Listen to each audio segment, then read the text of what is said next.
जनाब स्पीकर, मैं आपका मशकूर हूँ कि आपने ये टाइम दिया।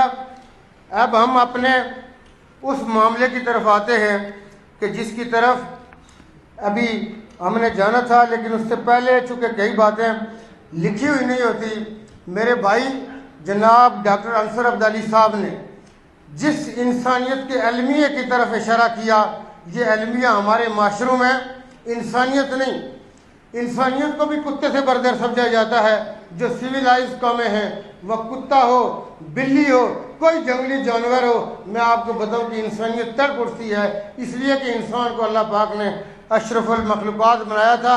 उन्होंने जिस हड़ताल की तरफ इशारा किया, मैं इस मस्जिद अवान की वसातत से आपको ये एश्योर करवाना चाहूँगा कि डॉक्टर अंसर अब्दाली साहब ने जो बात की है कि सरकार की तनख्वाहें लें, अपनी आने वाली नस्लों की पेंशन पक्की करके जाएंगे। जब आप जाएंगे फिर भी ये सरकार उनकी वाली वारिस है।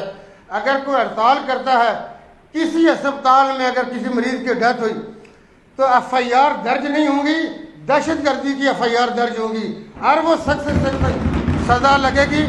इन डॉक्टरों की नस्लें याद रखेंगी कि इंसानियत के साथ हड़ताल करके हम अगर ये नहीं काम करना चाहते, इनको सरकार वास्ता नहीं, इनको सूट नहीं करती तो जाएं जाके अपना काम करें, लेकिन हड़ताल करके मरीज की जान के साथ खेलने नहीं दिया जाएगा।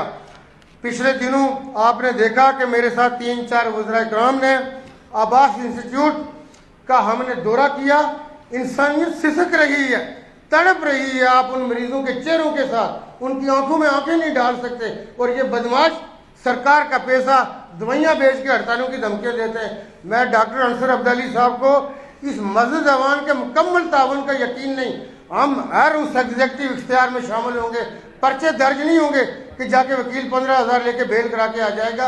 ये अंदर भी जाएंगे और इंशाअल्लाह एक अरसे तक इंशाअल्लाह ये जेलें हमारी गैर आबाद है, अंदर और कोई काम का बंदा अंदर नहीं है।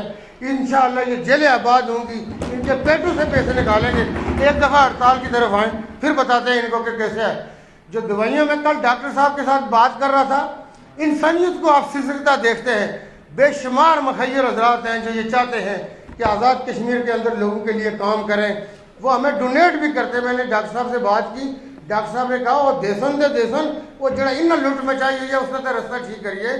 देखें, कहने को ये इमरजेंसी में दवाइयाँ देते हैं, वो बाकियों का क्या कसूर है। जो हमने उनसे सवालात किए, ख्वाजा फारूक साहब मेरे साथ थे, जनाब माजिद खान साहब मेरे पास थे, पहले इस निज़ाम को दुरुस्त करते हैं। लेकिन ये हड़तालें करने वाले और धमकियाँ देने वाले सरकार को ये भूल जाएं कि ये सरकार उनकी धमकियों में आएगी।